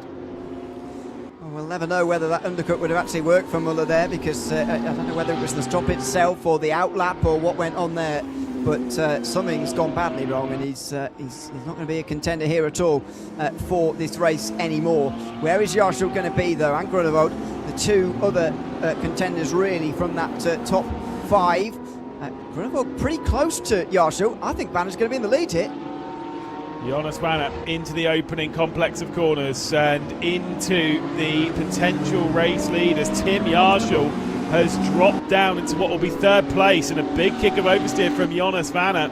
It'll be Vanna from Ottaviani, from Jarschel, from Grunewald, Häkkinen and Muller post pit stops. Once we'll see where Halban and Lerner and Filippo will be. But yeah, it's interesting there that there's been such a large drop and a change. Massively so. I mean, Vanna and Ottaviani are a long way in front of Jarschel. Was that 1 or 2 laps they spent out there? Might have been 2, but yeah, that's a big gap nevertheless to have here. And well, it's hard to see Jonas Vanna losing this from this situation, by the way. And since he's second place in the championship going into today, only behind Thomas Ribeiro, who's still not having the greatest day. He's down in 23rd now. This is looking very good for Jonas Vanna, and not so good anymore for Tim Jarschel, who's only just in front of Grunewald. Yeah, indeed. I mean, look, your pick for the race. I mean, my pick's not exactly doing great. The commentator's curse doesn't exist, but things aren't going well for those drivers that we have selected to do well this evening. And with 26 minutes and 20 seconds left to go, Tim Yarshall, effectively the former man of the DTM eSports Championship, has a bit of work on his plate to find his way back to the top step of the podium for the second consecutive race. And if things finish as they're currently running, we will indeed have our 4 consecutive winners in the 4 official rounds we've had for the DTM eSports Championship in 2026. 5 if you include the pre-show round. So, I mean, that's again shows the competitive equality that we have in DTM eSports, I'm sure. Yeah, we've seen a show of that here tonight again as well, because of the similarity in the speed that we've seen from everybody again here tonight. It's been remarkably close. And it's at times led to us sort of thinking, well, this is never going to change. The speeds are so similar. The field is never going to change, but that's not entirely true. We have seen Vanna and Ottaviani use some pit strategy to get in front. Now, will they actually fight for the race win, or is Ottaviani just going to follow Vanna home? I think that's the only hope for a leading fight that there is here, these two at the moment. I mean, look, as much as we talk of team strategy, and oh, Jonas Wanner's gone for a spin! Jonas Wanner! It's fine. Whew, okay, I'm going to have a deep breath, and we're not going to panic about any of that. We'll rewind 5 seconds, just pretend I didn't shout about anything. Well, that really caught me by surprise. Bit of lag there. No, what I was going to say is that as much as they're all from the same stable, and yeah, that's all well and good, it's about the top 20 of the Drivers' Championship. It's about the Drivers' Championship. No teams, no nothing. As much as you've got stable mates, you're not fighting for a team's championship or a stable championship. You're fighting for the Drivers' Championship. If I'm Alessandro Ottaviani, I'm focused on scoring points regardless as to whether it is my teammate ahead. Don't get me wrong, I'm going to fight them nicely and fairly and all this, that and the other, but my goal is to try and close up and get ahead. Yeah, I mean, that was a weird moment, wasn't it, for Vanna? I mean, especially halfway through a discussion about how good these drivers are and they don't make mistakes and whatever. And Vanna would have made a solo spin into the final corner. Thankfully that didn't. You would have had a hard time arguing that after after that moment there. But anyway, you just got away with it. It's probably likely, I would say, because of all that where you just mentioned there about teammates and stuff, it's probably likely to stay as it is, I think, between Vanna and Ottaviani now. They're not even that close either, really. You've got to be really close to make a move around here, and he's not that close. The non-teammates, obviously down here, may well give us some more entertainment. Yarshall, all of a sudden, now he's not in the lead, looks all at sea, really, and Gronewold's right behind him. Turkka Hakkinen not that far behind, and for all of the single file that there is around here, there is also, when there is side-by-side, so the group scatters really, and then you're very likely to see moves, and also we saw a bit of that at the Norris Ring last week, so just watch out for the first move to be made here, because after that, it's really going to turn into a different group entirely. Yeah, Tim Yarshall, looking like France in a World Cup semi-final, convincing for an awful lot of this race, and then suddenly we get to the end of it, and looking like coming a bit undone and completely unconvincing potentially here for Tim Yarshall. Maybe he's playing a long game and looking after the tyres for the final bit, I don't know, but he is regardless feeling a bit of pressure from Tobias Gronewold. 2.1 seconds up to the Giro ahead. I mean, a podium, this will end up being at least at this pace, because it will be a 1-2 for those ahead. By the way, you were saying that Ottaviani wasn't close enough to Vanna. Go back to that one. 2 tenths now separates the pair of them, and those two are very close at the front. Tim Yarshall would be in third position, but Gronewold, Hakkinen and Muller are waiting in the wings for a potential mistake. And Max Benneker's not that far behind with just over 20 minutes left to go in this race. Yeah, Ottaviani really has close in the last couple of moments, and say for that for what will be the race lead, but so far nothing doing. So this is going to feel a little bit strange for a while because of the 6 who have not stopped yet. So far, none of them are getting close to actually needing to be passed by Vanna for an actual position which is always a little bit of a concern for the leaders when some of the backmarkers stay out for a bit longer in their second stint of the day, especially Sebastian Rea and Mark Pittman are not that far ahead though of Vanna. And if they carry on right to the end of the next 21 minutes or so, as far as they can go, then maybe they'll be in the way at some point. But the leaders obviously be hoping not. Hoping this can stay uninterrupted for the race lead for those two, and for these guys here for third position. It's an ever-growing group, this, with Yarshall at the front of it. Just looks like a completely different driver now that he's not in the lead anymore. And I think the group will grow post-pit stop. So I can imagine, well, obviously Nicholas Halban, he was very close to his teammate who sits behind Tim Yarshall here in Tobias Groenewold. And you wonder, maybe, look, Halban could be jumping onto the podium. We'll wait and see on that one. But if Tim Yarshall's pace is wiltering here a little bit and he is dropping this group back a touch, then there is the opportunity for Porsche that currently leads this race to maybe skip a couple of cars. And Moritz Lerner himself won't exactly be a million miles off the back of this train and could well close his way in. So a lot to deal and a lot to discuss in this final third of the race, and a clear picture is yet to form ahead of us as the consistency is they throw their way through the chicane again. It's been put to the test as we the other side of the race. The car ahead really throws their way through as well. They're highly committed between the pair. Maybe a little bit too committed there from Ottaviani, who drifted out a little bit wide there going through the chicane, through the S's run. It's kind of both, isn't it? Turn 12 there. Second part of that chicane, S's bit towards the end of the lap. Just went a little bit wide though, and that's created the gap of more than half a second now between those two. It's over 6 tenths indeed. I'll say, I think Vanna's got this in hand, but every time I say that, Ottaviani gets a lot closer again for what will be the race lead. So who knows? And again, this surely would be the championship lead if Vanna were to be able to go on to win this race. Pero still down in 19th position, long way down as Nicholas Huber now does come in. This is a bit of a key moment for this race now. Where is Huber going to come out? Because again, before the pit stops was quite close to his teammate Tobias Groenewold, also with the pit lane Moritz Lerner behind, and Enzo Filippo, the trio into the pit lane that were running first, second and third. And Huber wasn't a million miles away from this battle here. Will he rejoin it? Will he be ahead of it? If he's ahead of it, he's got a chance for the race victory. I think he'll probably slot out in and around Turkka Häkkinen. As much as I feel that Tim Yarshall's pace has been waning a little bit, I don't think it's been waning by that much.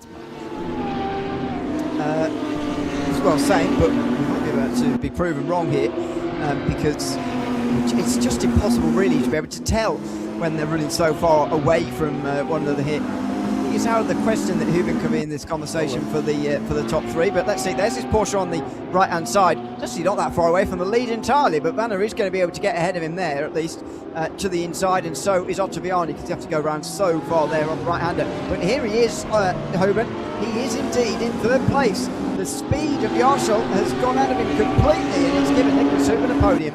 Yeah, that's a superb strategic move from Team Nitro, and he has slotted out in that gap that we thought maybe he would. They've played their cards perfectly there as he's jumped a whole host of drivers, his teammate and Tim Yarshall ahead, and now runs in what will become third position once Florian Arce, Martin Peterman and Sebastian Rea all enter the pit lane. The top three are yet to stop for their second time. The rest of the field have completed their mandatory requirements with 17.5 minutes left to go. You suspect that Florian Arce, Martin Peterman and Sebastian Rea will be into the pit lane relatively soon. Not crazy soon, but relatively soon. This is back to Moritz Lerner, who has been jumped by Kaiki Oliveira. So it's the exact opposite thing for Moritz Lerner as it was for his countryman Nicholas Halban. Must be infuriating for Lerner, by the way, because he keeps going on these slightly longer stints doing, as we were suggesting, just do something a little bit different to try and make a difference here. Well, what's ended up happening, he's come out right behind Manuel Vera both times, which is exactly where he was before, and this time he's got the added bonus of also being behind Kaiki Oliveira, so he'll be infuriated by how this race has gone so far, I'd imagine, and he's just going to slip a little bit further away in this championship. What's been a very inconsistent season for Moritz Lerner, really. Obviously a victory at the Lausitz Ring, but other than that, no top fives. I think it was at the back end of the top 10 last week, from what I remember, and he's going to be outside the top 10 for the first time this season. This week, which is going to do a little bit of damage to his championship standing. He was in 8th at the start of the day. Could drop further than that. We'll see after this race. Well, I mean, it's always good to be in a race where some drivers, like Nicholas Albon, prove our strategy ideas correct, and then some drivers doing the exact same strategy in a sense with Morris London prove that we're completely wrong and we don't know what we're talking about. So clearly, take everything we say with a pinch of salt, right? It's almost like the drivers themselves make the biggest difference. No, really?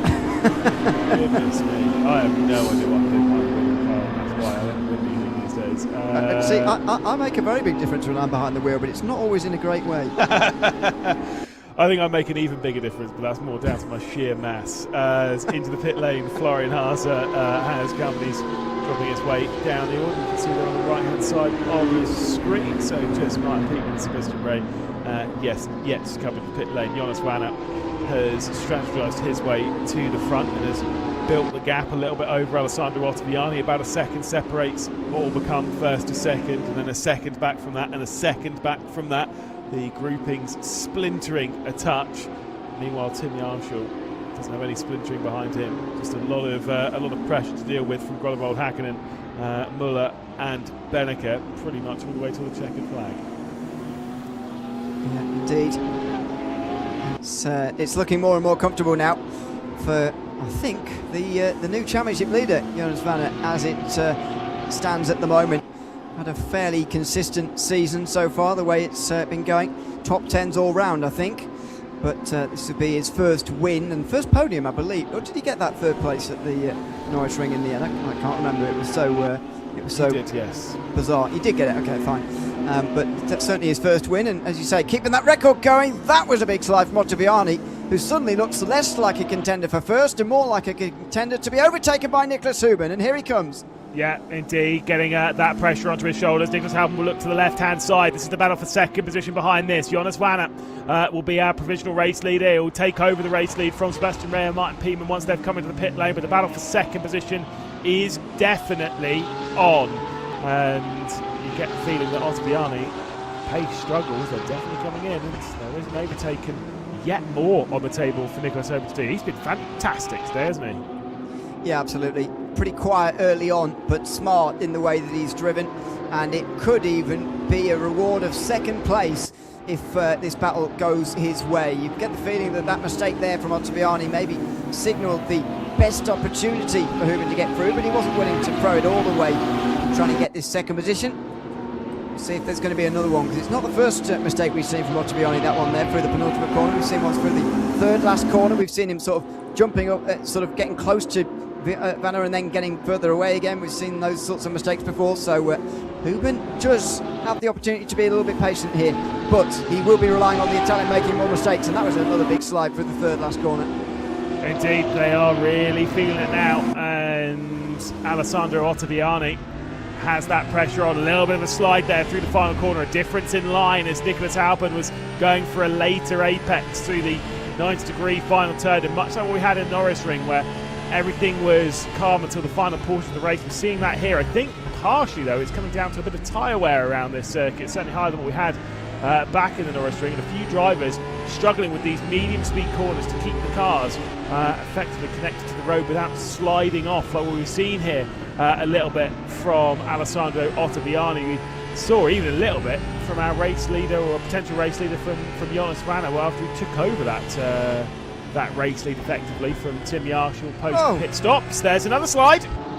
It's the longest slide. It's like a drift competition through there. He was all over the place. Now Hüben's going to get to the inside as he just has a little look to the inside line there of that hairpin through turn 7. Not able to make the pass, but Ottaviani is all over the place. And the more that he slides, the worse that the next slide is going to get. It's a snowball effect here that he's experiencing, and Hüben is trying to capitalise. Still can't do it for now. Indeed, and Nicholas Hüben is there. He is knocking the door. There is that potential for a move, but where is it? Obviously, it will become a better position once Peterman and Ray, remaining out on the circuit, by the way, so clearly their tyre struggles aren't too high. because still Jonas Manner is flying now up to 2 seconds, and this is dragging in Tim Yarshall and those behind. Nicholas Howard will be feeling that, and he'll know that he's really got to make the move pretty soon, because he'll be seeing that train growing and growing in his mirrors. And he knows that once Tim Yarshall gets there, well, he doesn't have quite as many options to try and fight his way through. Yeah, exactly. It does feel like he has to strike quite soon now, Hubin, potentially at the next mistake, because Ottobiani is making them quite frequently now. And Hubin, I think, will be under pressure from Yarshall at the end of the next one, if you like, because it obviously slows them both down when the Italian up in front makes a little bit of an error. But this is so far not been happening for Hubin, even with the errors that have been coming in. He's been patient though. He's not been rash in a move that he's made, and there's a little slide from him that he just has to correct. So interesting to see where he's going to actually do this now, and if there is going to be another mistake from Ottobiani. Of course, it's not certain, but the way he's been going at the moment, you'd fancy your chances here, Hubin, although a couple of slides on this lap now. Yeah, it seems to swing, doesn't it? You have one time where Alessandro Ottobiani is the one feeling that pressure and making the mistakes, and then Nicholas Howard himself will be doing so, whereas Sebastian Bray finally comes into the pit lane. Martin Peetman doing as he did at the Norris Ring and remaining out on the circuit as the difference in line into the opening complex there for all to see again. And Jonas Vanna is himself moving one step closer, kind of there, but just one step closer to P1 and to a first victory of 2026, making it 4 different winners for 4 races. Well, who's going to be joining on the podium? You can kind of see some of those cars behind, and maybe they will have the opportunity to work their way through as well, but at the moment they're not getting it just yet. Tim Yarshall was there, he was closing in, but not quite enough just yet. No, not just for the moment. He's not far away, but he's still got those last few tenths of a second to get there here.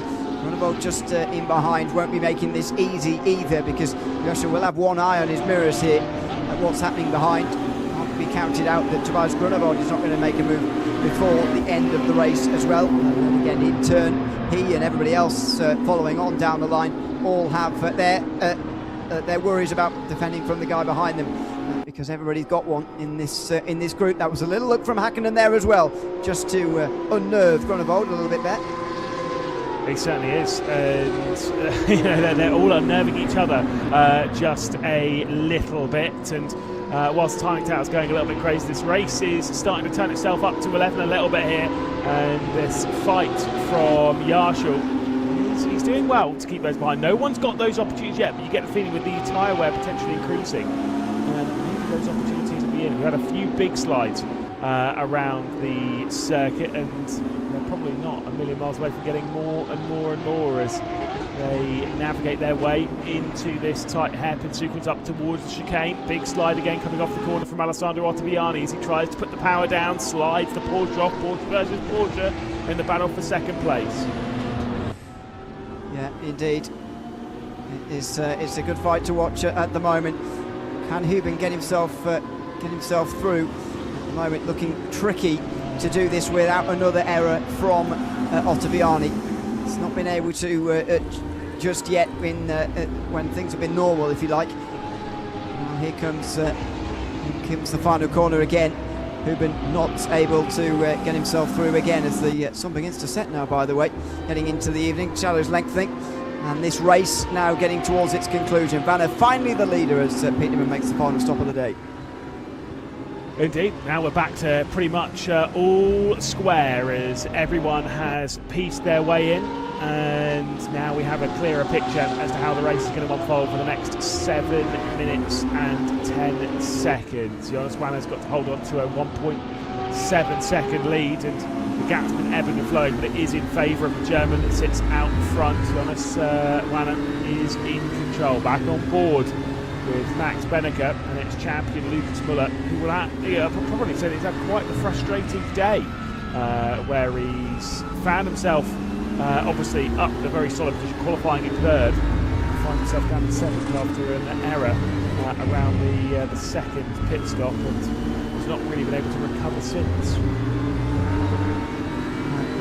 Not particularly. Down the pit straight, nothing doing here in this group with only 6 minutes to go, and you wonder whether this is going to happen now in terms of these passes, or are they just going to get more desperate as it goes on as this race draws towards its conclusion. Banner comes over the line. He's got no concerns from anybody behind him. About 2 seconds of a gap. Ottaviani certainly has though, and Hubin's got another good exit coming out of the final turn. In fact, one of the better ones this time. Ottaviani, he's weaving around quite a lot. He's defending and then just pulling back to the racing line pretty consistently, really, blocking Nicholas Hubin at the moment. Look, they're defending what it's an easy track to defend at, realistically. You know, you've got to drive the racing line, and surely all should be fine. And they're playing their cards right here, even though they're pushing themselves to the absolute limit. Sliding through again, differing lines all over the place as they try and just hold on for what they're worth. It's a difficult track, clearly, for the drivers to keep on the racing line. It seemed so easy 50 minutes ago, and now it's getting more and more difficult as the checkered flag sits just on the horizon for them. Likes of Tim Yarshall, even, who looked so strong earlier, was way off the racing line, and Turka Häkkinen for Tobias Gronewold. There's yet a further opportunity. It won't be for the podium though, with 5 minutes left to go. That does seem like it's going to be fairly settled between Wanner, Ottaviani and Hauben. As to which way round that's going to go, we'll have to wait and see. The gap got as low as 1 second between third and fourth.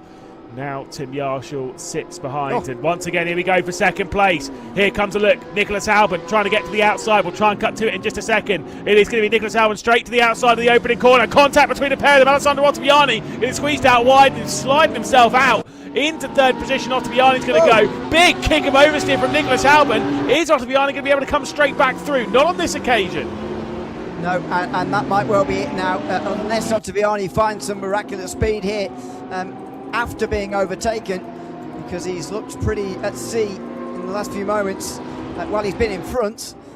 I would say this is Hubin's now to keep this second position. I think Ottaviani might well argue the case that Hubin makes contact with him there or whatever, but I think that was just fair side-to-side contact in a racing scenario there, and that had been coming for Ottaviani for quite some time. He'd been blocking almost for quite a while there, Ottaviani. Finally though, he's been displaced by Nicholas Hubin here, and Ottaviani is back to third. He can focus now on just making sure he can get out of today with a podium, which would surely be a success from this position.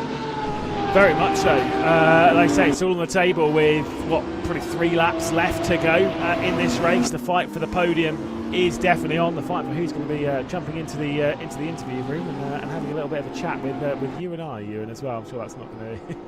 I might actually just turn them. Incentive. Yeah, I was going to say, it's definitely going to... Oh, wow, fourth place actually sounds all right. That's some solid points for fourth. Don't have to chat to any of you. But no, that's fine. We'll see who we can get. At the moment, Tim Yarshall, I mean, look, his eyes surely are more in his mirrors than on what's ahead of him. Yes, he's closing in on Alessandro Ottaviani. Yes, there is the opportunity ahead of him. But looking at how close Tobias Gronewold is, there isn't really much of an opportunity on the table for him, just because those mirrors are so full. Yeah, indeed. And that's been the case for a while now in this group, really. We've seen it right from the very beginning. It's no longer a fight for the lead, of course, in the way that it was earlier on, but in this last part of the race, the group for fourth place has been headed by Yarshall, and it's not really been splits other than that. It's even included the likes of Benneker in the last few moments, and Häkkinen as well, who weren't here off the initial start in this group by any means. They've joined a bit later and haven't been able to get too much out of it yet, certainly in case of Benneker's case. Häkkinen was able to get a little bit through the pit stops, but not too much. As in the background, Lerner looks to have finally got past Manuel Vera. He's already got past Keke Oliveira, and if he has got past Vera as well for ninth position, that's a very good pass for him indeed as well, after a very frustrating day. Yeah, he's tried really hard, and Moritz Lerner is looking to come through it with another top 10 and some solid points at least.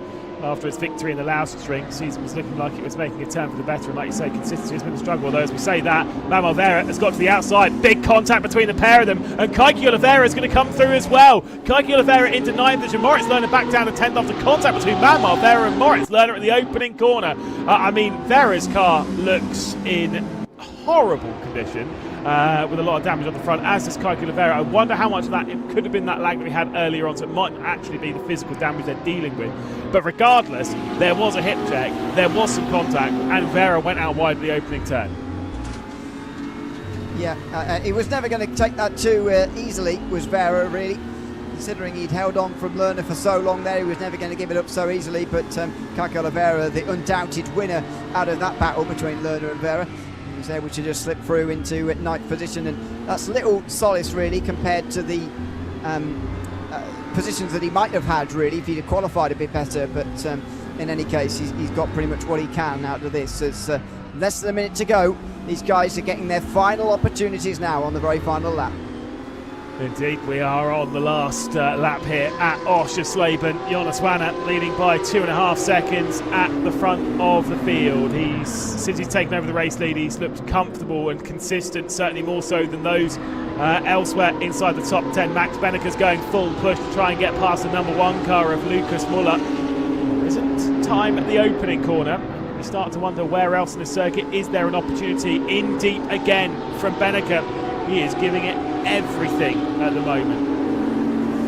Yeah, it certainly is, but it looks like it's going to be a full-on attempt here for everybody really in this group. Nobody looks particularly close enough for anything outrageous at the very end of this race. Looks like they're all going to stay as they are to the end, with the gaps that we can see. Muller not that far in front of Benneker, that's probably the closest one and most likely therefore to change. But it is unlikely to Grunewald fairly close to Yarshall, who's also fairly close to Ottaviani, and that'll be for a podium as well.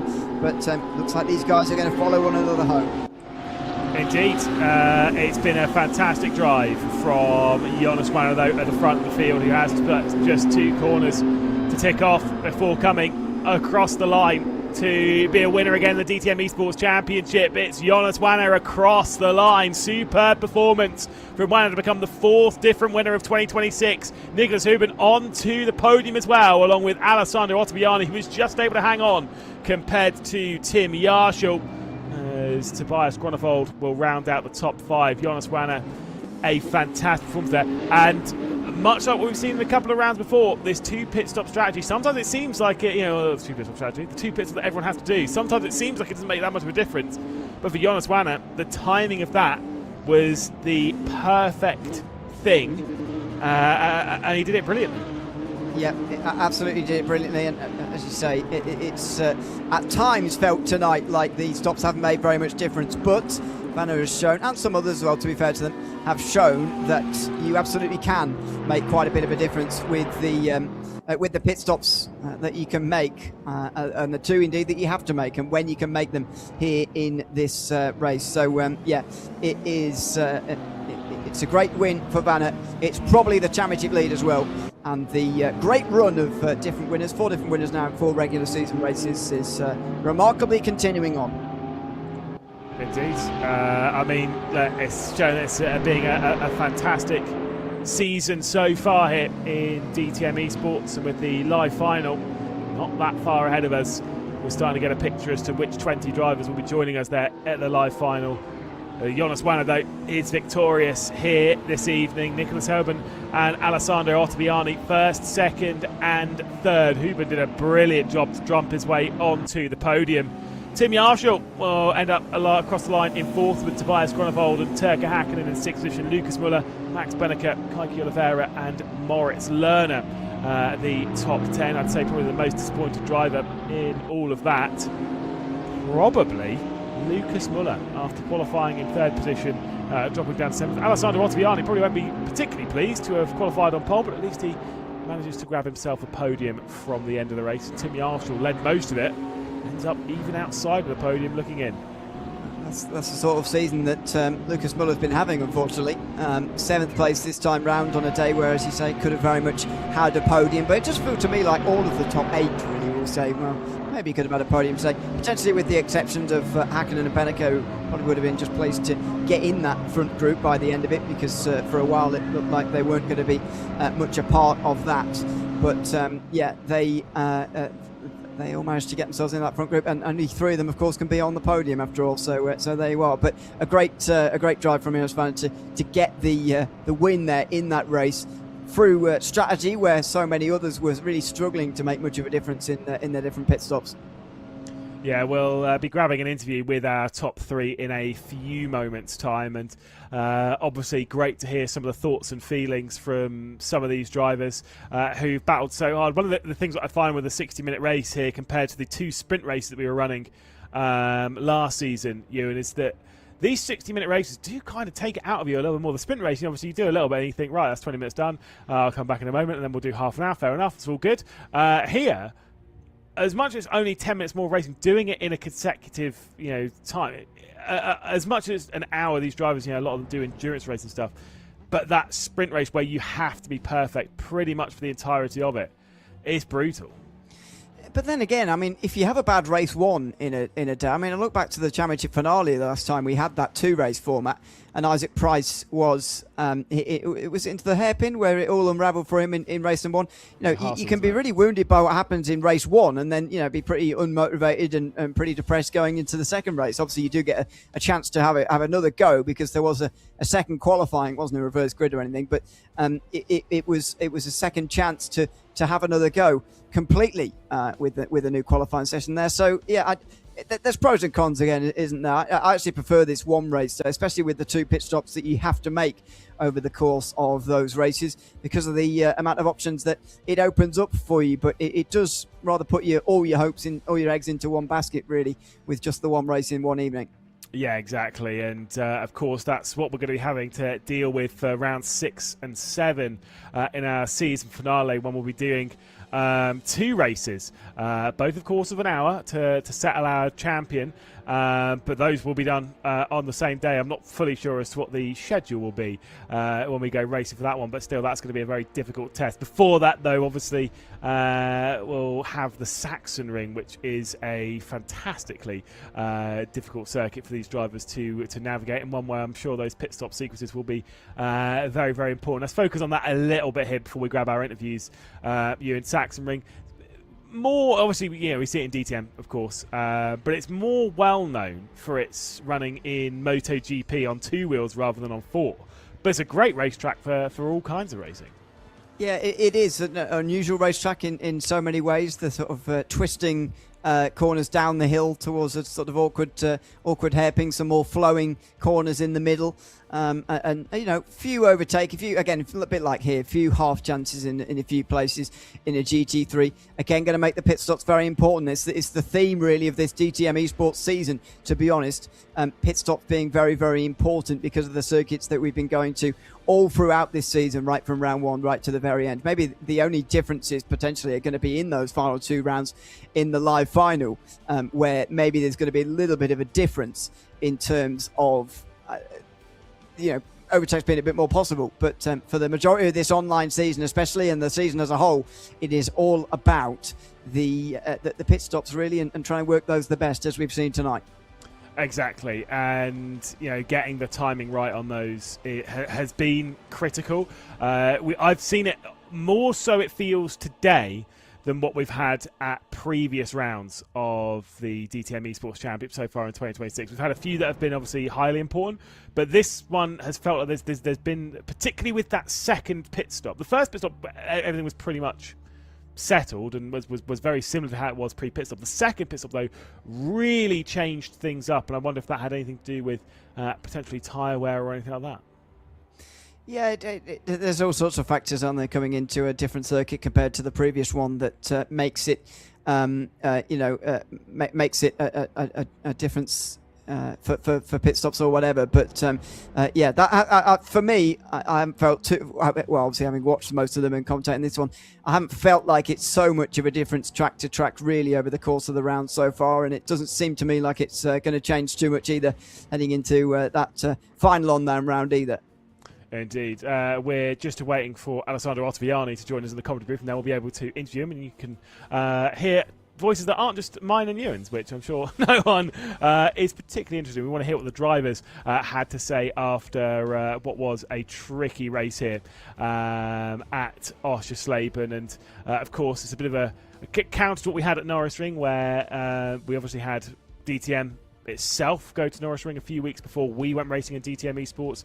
This time around we play it the other way around. We've had our race at Oschersleben, and then in just a week's time the DTM Championship will be heading to Oschersleben, and obviously great to see that in person, won't it?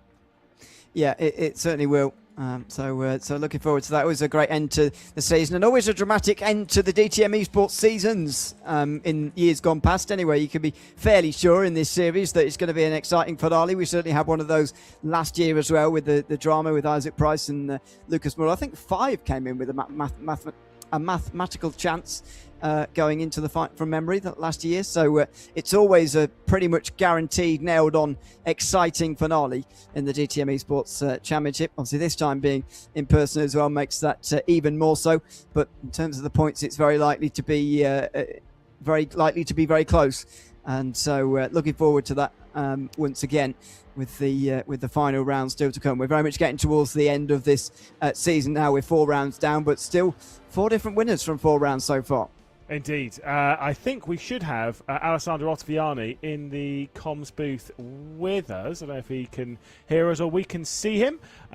We should be able to have Alessandro Ottaviani on our screens in just a moment's time. We were able to catch up with the driver who qualified on pole position and, of course, ended up finishing on the podium. It was a good drive from him regardless, wasn't it, Ewan? Yeah, it certainly was, and might be disappointed a little bit not to get the win because that was a possibility for a while. Might be disappointed not to have got second place because that position was also being held for quite a while until Nicholas Subin was able to battle past there. But as you say, it's still a very solid result and a very solid season overall, to be honest, for Ottaviani. We know his credentials on RaceRoom. We've seen them time and time again, but this is just another chapter in that. It was up there towards the front in the championship coming into tonight, and has likely maintained that sort of high position going into the next weeks as well. So a decent week overall, even if at times it could have been a little bit more. Well, we have ourselves Alessandro Ottaviani, who's joined us in the commentary booth. Alessandro, for one, have we got a copy on you?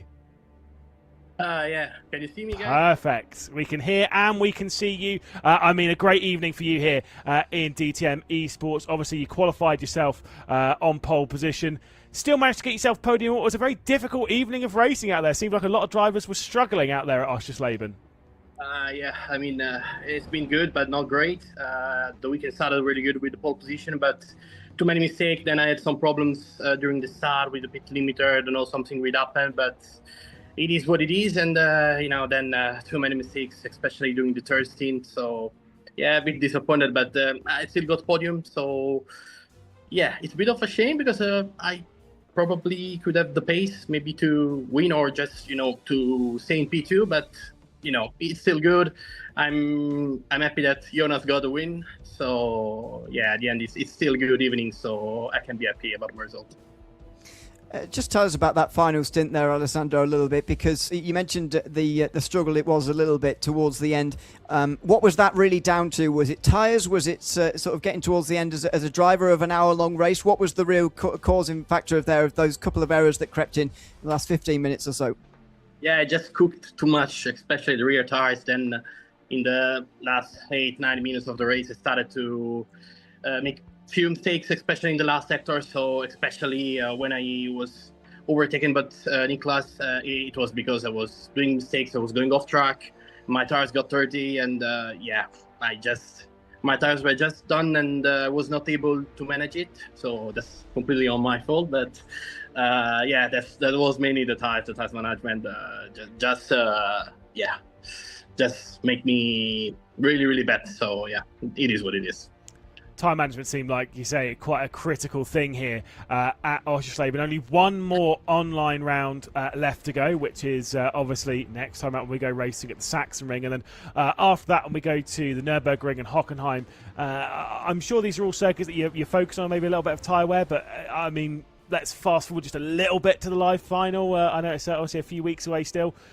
Are you expecting the same strategy things to play a part there, or are you more focused on racing in person, that kind of being the main de facto thing for the final? For sure. I mean, I've been in a couple of on-site events, and everything is, I will not say different, but the atmosphere, everything, it's it's cool, but of course it's different. So it's gonna be a big challenge for all of us. Can't wait to be there. Still one race to go, so everything is not sure, but. Yeah, I'll try to play same as I'm doing in these online races for sure. To see everyone in person, it's cool, but also it's gonna be really challenging. So we will see some big moments. There will be big moments on the on-site final for sure. Sandro, thank you so much for joining us, and again, a fantastic drive to the podium. I'm sure we've got a bit more to talk about as the season progresses. Thank you, guys. Ciao, ciao. Have a nice. There we go. Alessandro Ottaviani, superb performer there. You in this round, that pole position, really, really impressive, and the podium, great as well. Yeah, so it's he and Yarshall who've got 2 pole positions each now, 2 and 2.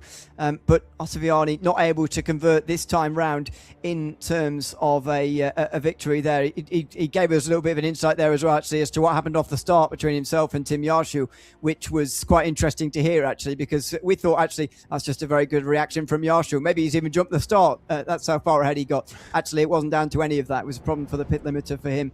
And so Ottaviani taking the blame for that one himself, which maybe had more of an effect on that race than we realised, because it could have been a very different world, I suppose, if he was leading right from the beginning. Yeah, I mean, for Tim Yarshall, obviously missing out on the podium despite leading there into the opening quarter, I'm sure it'll be very disappointing. But very interesting to hear there from Alessandro Ottaviani saying about the tyre struggles which a lot of these drivers were dealing with out there, and it was plenty exciting. Or be able to catch up with Jonas Banner, who seemed like he was a driver that wasn't really struggling with his tyres out there, very strong at the front. Yeah, let's chat to him now. Jonas, welcome in. Congratulations on the race victory tonight. Just how was that in terms of your result compared to your expectations at the middle part of that race? It seemed very difficult to overtake, even if you using pit strategy, but you were able to use pit strategy perfectly to take the win in the end. Just how unexpected was this win for you, and how pleased are you to take it? Well, I'm speechless. Like after last weekend at the Norrisring, I thought P3 was already a big achievement for me.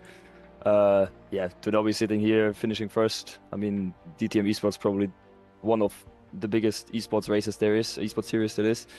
I'm delighted.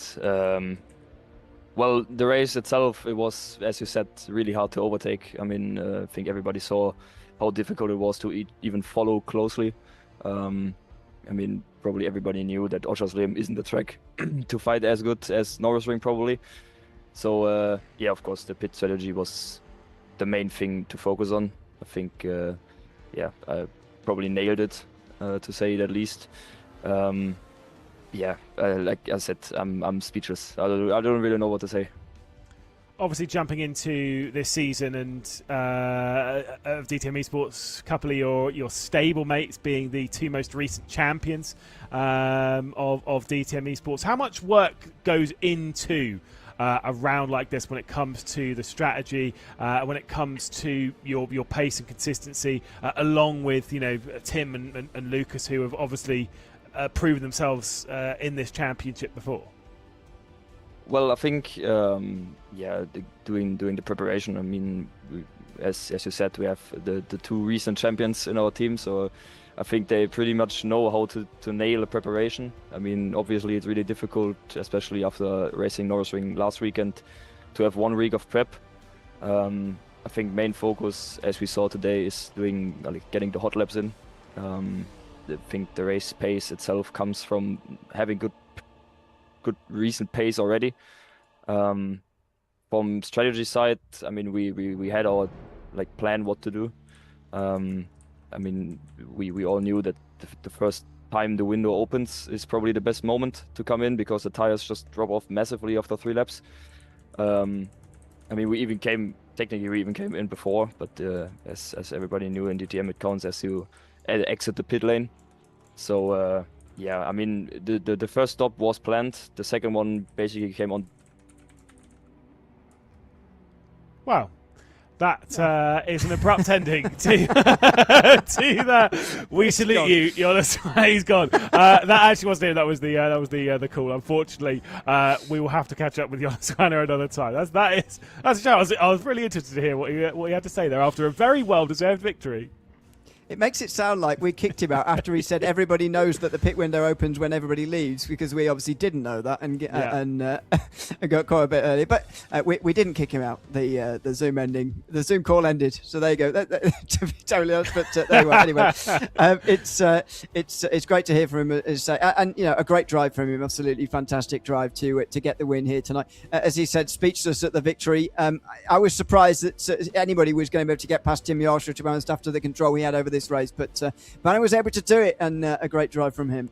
And he's been going from strength to strength, isn't he? Obviously, with the podium back in the Norrisring, which he said was a surprise. Now a victory here. Obviously, Ewan will be racing in a few weeks' time when we head to the Sachsenring. I mean, the confidence for him is going to be through the roof.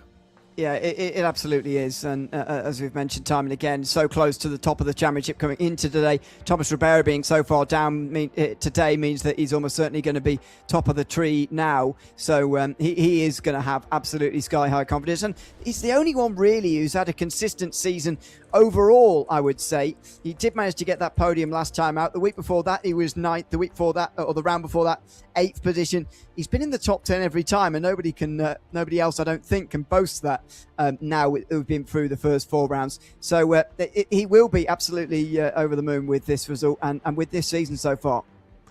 Exactly, and for a lot of these drivers, the season hasn't been exactly what they would have expected coming into it. Tim Yarsha obviously grabbing that victory allows now kind of turning his season around after a disappointing start. It seems like drivers are really struggling with consistency this season. Tomas Ribeiro, who has been one of the more consistent drivers this season, struggling a little bit with this round, right? And so Jonas Wanner, you're quite right. He will take over the lead of the points going into round 5, the last of our online rounds here. That's just the nature of how this has been chopping and changing so frequently, isn't it? Yeah, exactly. It's just been like this the whole way through. Nobody, again, has really taken a grip on this championship. Maybe you can argue that Jonas Wanner has done that now with this race result, because, as I say, he's had top 10s every time. I don't think anybody else can say that they have had that. Certainly not to the level that Vanna has in the last 2 rounds. Nobody can say that. So maybe he's just started to take a little bit of control. But, his lead's probably not going to be many more than a few points at the end of this, such as the point system and such as the closest of the season so far. So don't expect him to be too far out in front. And one bad round can see you really drop for a few positions. I think we will have seen that with Ribeiro here tonight in terms of dropping a few positions. I think this outside top 10 finish will drop him down a little bit. Indeed. I wonder who the favourites will be going into the next round. Tim Yarsha, obviously, will be plenty strong enough, I'm sure. He'll be firing his way back into the top reaches, I'm sure. Of course, for Tomas Ribeiro, look for the recovery for our championship leader coming into this round. Struggling a little bit here at Oschersleben. We'll have to wait and see. Obviously, that will be on the 1st of August when we'll head to the Sachsenring, our final online round, before we get ready for the middle of August, where we'll, of course, have our season finale, a doubleheader in person at LAN. From myself, Lewis McGlade, from Ewan O'Leary alongside me in the commentary booth, from obviously everyone here at RaceRoom and our broadcast partners at Traction, thank you so much for joining us, and we'll see you in a couple of weeks when we go racing at the Sachsenring. Bye-bye.